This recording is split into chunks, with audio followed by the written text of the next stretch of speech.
Welcome back for further analysis on the day's markets action. Is Cartesian Capital's Anthea Gardner. She joins us now. Thank you so much for your time, Anthea. Anthea, the U.S. markets are closed for Thanksgiving. We are seeing that the JSE is down today. But of course, we did have there in macroeconomic news, the PCE inflation print that came out. Of course, we know that this is the Fed's favorite measure of inflation. It did take up, but how have markets actually digested? Hi, Zanati. So definitely, as usual, because the US markets were closed today, our markets, we saw a very thin volumes go through. Our equity market was down 30 basis points, but the 10-year government bond, which I kind of use as a proxy for the bond market, was up 30 basis points. So we saw that. And then the Rand 1813 or 1812 now, stronger than its 1826. It doesn't feel like it. I think I got very used to that 17 handle very quickly. Same. So I'm anxious about that. But there's no doubt that you want to be in US dollars now, right, for this Trump trade.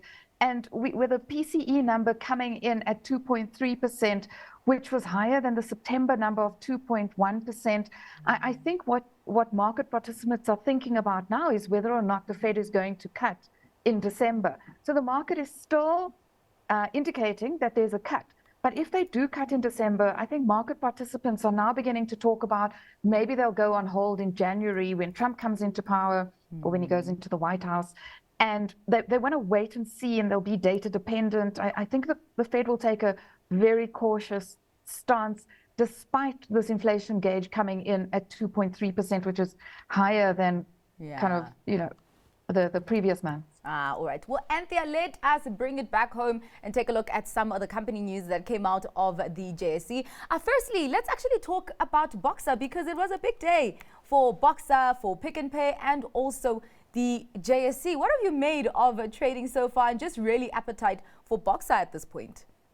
I think one word, spectacular, right? It's a great little boon for the local bourse. The share was up 19% on IPO today.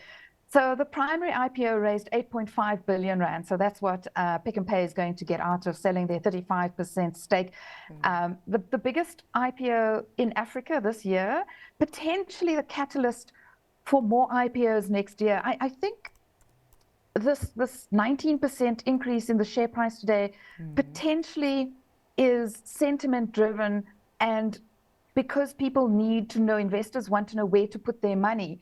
And maybe not the structural change that I'm hoping for has happened in South Africa just yet. And I suppose it has been long waited. The book build was 10 times oversubscribed.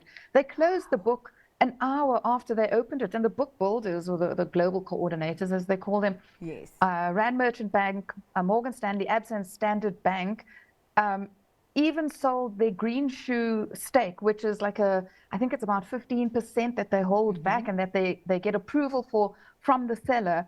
As if things go well, they can sell that. So they did that. What I was a bit surprised about was the Pick n Pay share not rallying that much, because obviously if they're getting 8.5 billion rand, you would have thought that's a nice little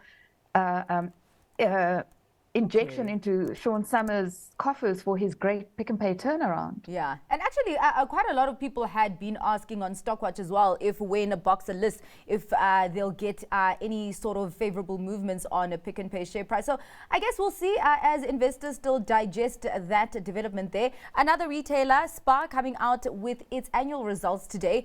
Of course, they're getting rid of their Polish business, but for continuing operations, we saw nice growth there, from turnover down to double-digit growth in the bottom line.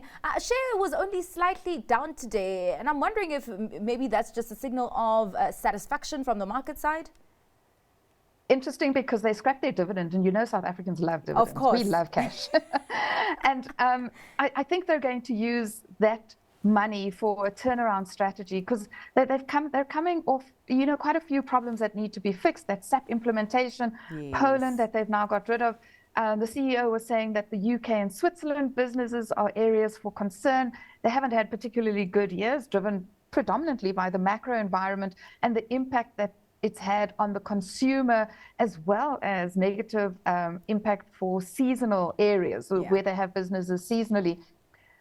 So I mean, even his forward guidance was a bit cautious. He said the tough trading conditions have persisted, but they think the worst is behind them, and that hopefully, I would say that they should be able to take advantage of the lower interest rates, which should put some cash in the pockets of consumers. It was actually quite interesting. I think I read a line there that they have arrested the market share declines that they had seen previously. So it's going to be quite interesting also because the environment is very, very competitive there. All right, Anthea, let's get to your stock pick for today. So I'm going with Life Healthcare today. They reported the other day. It's relatively cheap, despite the share having rallied in the last year. I'm not sure that it's you're going to see an instant jump in the share price, but I do think the company is on a good forward trajectory. It's clearly ready to spend that 14 billion rand it got from the sale of AMG a year ago. So it announced a special dividend. They're betting on their nuclear, what they call nuclear medicine, kind of being the future in South Africa, and really taking advantage of this molecular imaging business that they've seen. Well, I don't know how else to put it, meteoric growth, I suppose, due to the demand for radioisotopes and the ability to be able to detect Alzheimer's and prostate cancer using this imaging, this molecular imaging.